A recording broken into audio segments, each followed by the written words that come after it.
الرحمن الرحیم السلام علیکم ناظرین، پچھلے 24 سے 48 گھنٹے جو گزرے ہیں، جنگ کی شدت میں مزید اضافہ ہوا ہے۔ ایران نے اب تک کا سب سے بڑا جوابی حملہ کیا ہے اسرائیل پر، اور بڑے خوفناک مناظر ہمیں دیکھنے کو مل رہے ہیں۔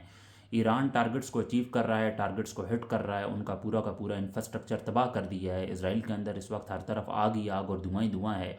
ایران نے ایک ساتھ کافی سارے میزائلز لانچ کیے ہیں، اور اس وقت اسرائیل کے اندر حالات بہت ہی زیادہ خراب ہیں، بہت ہی زیادہ کرٹیکل ہیں۔ ان کے جو تہخانے ہیں وہ بھی اس وقت خطرے کی زد میں ہیں۔ ایران نے یہ حملہ کیوں کیا ہے، اس کے پیچھے وجہ یہ ہے کہ ڈونلڈ ٹرمپ کی جو لاسٹ ٹویٹ ہے اسے اگر آپ پڑھیں، ایک تو وہ یہ کہہ رہے ہیں کہ ہم جنگ جیت چکے ہیں، اور اس کے بعد وہ مدد کی بھیک بھی مانگ رہے ہیں۔ ایک تو جو ابنائے ہرمز کا راستہ ایران نے بند کیا ہوا ہے، اور امریکہ پوری طاقت بھی لگا رہا ہے کہ اسے کسی طرح کھولا جائے، اور کافی سارے اور جو کنٹریز ہیں ان کو بھی ایڈ کر رہا ہے کہ وہ مل کے ایران کے اوپر حملہ کریں، ان کو دعوت دے رہا ہے، جس میں فرانس بھی ہے، چائنا بھی ہے، شمالی کوریا بھی ہے، اور 2-3 کنٹریز اور ہیں۔ تو انہوں نے تو انکار کر دیا ہے۔ تو امریکہ جو ہے اب دوسروں کو بھی بہکا رہا ہے کہ آپ بھی اس جنگ میں کودیں، آپ کا راستہ روکا ہوا ہے، آپ کو کافی زیادہ نقصان ہو رہا ہے۔ حالانکہ خود اب وہ اس سے بالکل دور ہو رہا ہے، اور وہ یہ کہہ رہا ہے کہ ہم نے ایران کی جو کیپیسٹی ہے اسے بالکل ختم کر دیا ہے، ایران کے پاس اب پیچھے کچھ بھی نہیں رہا، وہ اب لڑنے کے قابل نہیں ہے۔ تو ایران نے اپنی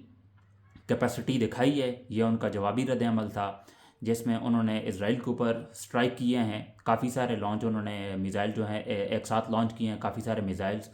اور اسرائیل کا پورا ان کا جو انفراسٹرکچر ہے وہ تباہ کر دیا ہے۔ تو اس حوالے سے ہی ہم بات کریں گے آج کے اس ولاگ میں، کتنا نقصان ہوا، اور ڈونلڈ ٹرمپ کا اگلا لائحہ عمل کیا ہوگا، ان کو کیا مشورے دیے جا رہے ہیں ان کی ایڈمنسٹریشن کی جانب سے۔ یہ ساری چیزیں شامل ہوں گی آج کے ولاگ کا حصہ ہوں گی۔ آپ سے ریکویسٹ ہے، آپ نے ابھی تک چینل کو سبسکرائب نہیں کیا ہے تو سبسکرائب ضرور کر لیں، اور ویڈیو کو لائک کرنا نہ بھولیے گا۔ سب سے پہلے ہم بات کر لیتے ہیں، یہ جو ایران نے اسٹرائک کیا ہے، وہ کہتے ہیں کہ اس وقت سوشل میڈیا پر کافی زیادہ تہلکہ مچا ہوا ہے کہ ایران نے اب تک کا سب سے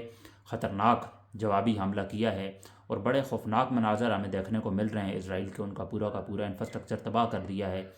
ان کے جو تہخانے ہیں وہ بھی اب خطرے کی زد میں ہیں۔ اتنے جو خطرناک سٹرائکس کی ہیں ایران کی جانب سے، حالانکہ پہلے ہم یہ ریشیو دیکھ رہے تھے تو یہ بڑی کم تھی۔ پہلے آپ دیکھتے تھے 100 میں سے 90% جو ایران کے میزائل تھے وہ اسرائیل کی سرزمین کو ہٹ ہی نہیں کرتے تھے، وہ ویسٹ ہو جاتے تھے۔ لیکن اب اس کی جو ریشیو ہے وہ ہمیں بڑھتی ہوئی نظر آ رہی ہے۔ اب 50 سے 60% جو ریشیو ہے میزائلز کی، وہ اسرائیل پر گرتے بھی ہیں، صحیح ایریا کو ہٹ بھی کرتے ہیں، اور ایران جو ہے ٹارگٹ کر رہا ہے ہر ایک چیز کو۔ وہ کوشش کرتے ہیں کہ سویلینز کو کم نقصان ہو، جو اسرائیل کی جو لیڈرشپ ہے اس کو ٹارگٹ کیا جائے۔ حالانکہ نیتن جو پچھلے ایک ہفتے سے ڈیڑھ ہفتے سے وہ منظر یہاں پر آ ہی نہیں رہے۔ حالانکہ ان کی ایک اے آئی ویڈیو آئی تھی، تو لوگوں نے یہی کہا ہے کہ وہ فیک ہے، وہ جعلی ویڈیو ہے۔ جو نیتن جو ہیں وہ اس وقت چھپے ہوئے ہیں، کیونکہ ان کی جان کو بھی بہت ہی زیادہ خطرہ ہے۔ تو ایران نے یہ جو ڈونلڈ ٹرمپ نے ٹویٹ کیا ہے اور یہ کہا ہے کہ ہم نے ایران کی کیپیسٹی کو بالکل ختم کر دیا ہے، ایران اب کچھ بھی نہیں کر سکتا، تو ایران نے اس کے فوراً بعد یہ پچھلے 24 گھنٹوں کے دوران ہی جوابی رد عمل دیا ہے، اور انہوں نے اسرائیل کے اوپر اٹیک کیے ہیں۔ ایک ساتھ کافی سارے میزائلز لانچ کیے ہیں، اور کافی سارے جو میزائلز ہیں 100 میں سے آئی تھنک آپ یہ سمجھ لیں کہ 60% جو میزائلز کی ریشیو ہے انہوں نے ہٹ کیا ہے اسرائیل کی سرزمین کو۔ اور ادھر اس وقت ہر کسی کو اپنی جان کی پڑی ہے۔ ان کے جو پرائم منسٹر نیتن یاہو ہیں وہ بھی چھپے پھر رہے ہیں، کبھی وہ کہتے ہیں کہ اپنے جہاز میں ہیں، کبھی وہ کہتے ہیں کسی اور کنٹری میں ہیں، ان کو کچھ پتہ ہی نہیں چل رہا۔ اب شک و شبہات یہ بڑھ رہے ہیں کہ یا تو وہ مر گئے ہیں، کیونکہ خامنئی کے حوالے سے بھی اسی طرح کی باتیں آ رہی تھیں۔ جب 24 گھنٹوں کے دوران ان کی کوئی سٹیٹمنٹ سامنے نہیں آئی تو پھر بعد میں پتہ یہی چلا کہ ان کی شہادت ہو گئی ہے۔ تو اسرائیل کے حوالے سے بھی میرے خیال میں یہی بات ہوگی، شک و شبہات بہت زیادہ بڑھ گئے ہیں، اور یہ چیز اس چیز کو اور زیادہ سٹرونگ بنا دیتی ہے کہ پچھلے 6 دن سے نیتن یاہو کو کوئی بیان بھی نہیں ہے، کوئی سٹیٹمنٹ بھی نہیں آئی، اور ان کی جو عوام ہے وہ اب بھگت رہی ہے۔ ایران نے جو اسٹرائک اپ کی ہیں پچھلے 24 گھنٹوں کے دوران، یہ اب تک کا سب سے بڑا حملہ تھا ایران کا، جس میں کافی سارے میزائلز ایک ساتھ لانچ کیے گئے ہیں۔ اس سے پہلے ایران نے سعودی عرب کے اندر امریکہ کے جو جیٹس ہیں، فائٹر جیٹس، ان کو تباہ کیا ہے۔ سی آئی اے کا جو انٹیلیجنس آفس ہے اسے ٹارگٹ کیا ہے۔ پھر سعودی عرب کے اندر جو امریکہ کی ایمبیسی ہے اسے ٹارگٹ کیا ہے۔ تو ایران کے جو اب جو ٹارگٹس ہیں وہ اچیو ہو رہے ہیں، اور اب اسرائیل کے اندر بھی ان کا پورا انفراسٹرکچر وہ تباہ کر رہے ہیں۔ وہاں کے لوگوں کو سمجھ نہیں آ رہی کہ کیا کیا جائے، اور ڈونلڈ ٹرمپ بھی، ان کی جو ایڈمنسٹریشن ہے وہ یہ کہہ رہی ہے کہ ٹرمپ اس جنگ سے پیچھے ہٹ جائے، اور ان کی جو عوام ہے وہ بھی ٹرمپ کو سپورٹ نہیں کر رہی ہے، کیونکہ انہیں پتہ ہے یہ سویلینز کو مار رہے ہیں، یہ فوجیوں کو نہیں مار رہے ہیں۔ آن دی ادر اینڈ اسرائیل کے جو ایران کی بات ہے وہ سویلینز کو نہیں مار رہے مڈل ایسٹ کے اندر بھی، حالانکہ مڈل ایسٹ کے جتنے بھی مسلم کنٹریز ہیں یہ بہت غلط کام کر رہے ہیں۔ ایران نے یہی بات کہی ہے کہ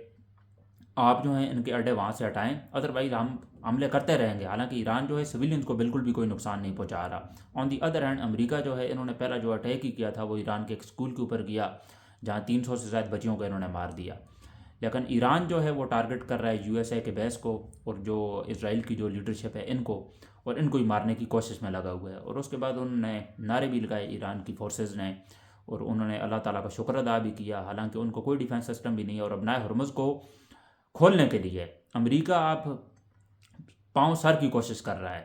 اپنی طرف سے سر پاؤں کی وہ ایڑیاں رگڑ رہا ہے، اور وہ پوری کوشش کر رہا ہے کہ کسی طرح یہ رستہ کھلے، اور وہ اور جو کنٹریز ہیں ان کو بھی دعوت دے رہا ہے کہ ایران کے اوپر آپ اکٹھا حملہ کریں۔ چائنا نے انکار کر دیا ہے، پھر فرانس نے کہا ہے کہ ہم بھی آگے نہیں جا رہے، شمالی جو کوریا ہے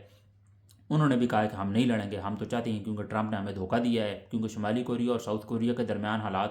خراب ہی رہتے ہیں، تو وہاں سے جو ریسیپٹرز تھے شمالی کوریا کے اندر امریکہ کے، وہ امریکہ نے اسرائیل کو بھیج دیے، تو اس کے بعد ان کے حالات بھی کافی زیادہ خراب ہو گئے۔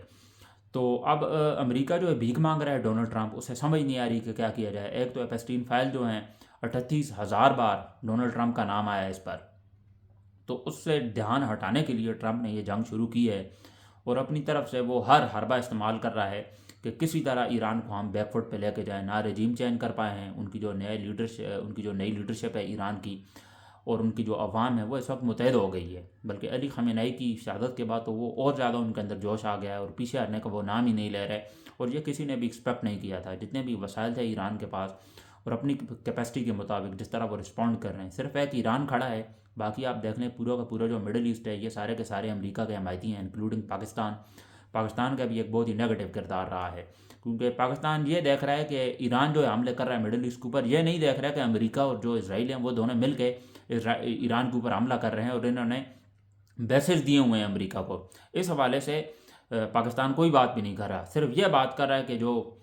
ایران ہے وہ سعودی عرب اور جو بھی مڈل ایسٹ کے کنٹریز ہیں انہیں ٹارگٹ کر رہا ہے۔ تو یہ ایک بہت بڑی ناانصافی ہے۔ پاکستان کا جو بارڈر لائن ہے پاکستان کی وہ بھی ایران کے ساتھ ٹچ ہوتی ہے، بلوچستان جو کہ سب سے ریلیونٹ صوبہ ہے، اور پاکستان اور اسرائیل یہ دونوں ان کا بھی پاکستان اور سعودی عرب ان کا دفاعی معاہدہ بھی طے پایا تھا، تو اس کے بعد سعودی عرب جو ہے وہ پریشر ڈال سکتا ہے پاکستان کے اوپر کہ اب جنگ لڑنے کا وقت آ گیا ہے، اب آپ ہماری مدد کریں۔ آپ نے یہ کہا تھا کہ سعودی عرب کے اوپر اگر حملہ ہوگا تو وہ حملہ پاکستان کے اوپر بھی تسلیم کیا جائے گا، تو اب وقت ہے آپ لڑیں۔ اب دیکھتے ہیں، یہ ایک بہت بڑا سوال ہے کہ پاکستان کی جو گورنمنٹ ہے اس چیز کو کس طرح ٹیکل کرتی ہے، کس طرح رسپونڈ کرتی ہے، ایران کے اوپر حملہ کرے گی یا نہیں، یہ بھی آگے ہمیں دیکھنے کو ملے گا، ہمیں آگے پتہ چلے گا، اس حوالے سے انفارمیشن ملے گی تو آپ کے ساتھ ضرور شیئر کریں گے۔ تو صورتحال اس وقت کی یہ ہے کہ ڈونلڈ ٹرمپ نے جو ٹویٹ کیا ہے اس کے بعد ایران کا دماغ جو ہے وہ گھوم گیا ہے، تو انہوں نے جوابی رد عمل میں کافی سارا نقصان کیا ہے اسرائیل کا، اور پچھلے 24 گھنٹوں کے دوران اب تک کا سب سے بڑا حملہ کیا ہے ایران نے، جس میں کافی سارا نقصان کیا ہے اسرائیل کا، ان کی بلڈنگز تباہ ہوئی ہیں، ان کا انفراسٹرکچر، کافی سارے ان کے فوجی بھی مارے گئے ہیں، اور ان کا جو انفراسٹرکچر ہے اور ان کے جو تہخانے ہیں جہاں پر لوگ چھپے ہوئے ہیں انہیں بھی ٹارگٹ کیا گیا ہے، وہ بھی اب خطرے کی زد میں ہیں۔ تو کافی ساری چیزیں ہیں جو ایران نے کی ہیں پچھلے 24 گھنٹوں کے دوران، اور آپ یہ سمجھ لیں کہ جنگ کی شدت میں مزید اضافہ ہوا ہے۔ It's been more than I think 10 days 13-14 دن تو ہو گئے ہیں جنگ کے، اور یہ مزید شدت اختیار کر گئی ہے، کیونکہ ابنائے ہرمز کے حوالے سے ایران کا بڑا صاف موقف ہے، وہ آگے نہیں جانے دیں گے۔ پھر ان کی جو آئل کی ریفائنریز ہیں ان کو ٹارگٹ کیا گیا ہے، تو ایران نے اس کا آپ یہ سمجھ لیں کہ ریٹیلیٹ کیا ہے، رسپونڈ کیا ہے۔ تو ایران اسی طرح آگے بھی ہے کرتا رہے گا، اگر ایران کے ساتھ آپ لمبی جنگ چھیڑیں گے تو وہ انہیں کشتیاں جلا کے آئے ہو تو انہوں نے رسپونڈ کرنا ہی کرنا ہے۔ تو یہ کچھ اپڈیٹس تھیں جو میں نے آپ کے سامنے رکھی، امید ہے کہ آج کا ولاگ آپ کو پسند آیا ہوگا۔ آپ سے ریکویسٹ ہے، آپ نے ابھی تک چینل کو سبسکرائب نہیں کیا ہے تو سبسکرائب ضرور کر لیں، اور ویڈیو کو لائک کرنا نہ بھولیے گا۔ ملتے ہیں آپ سے انشاءاللہ اگلے ولاگ میں، مجھے دیجیے اجازت، اللہ حافظ۔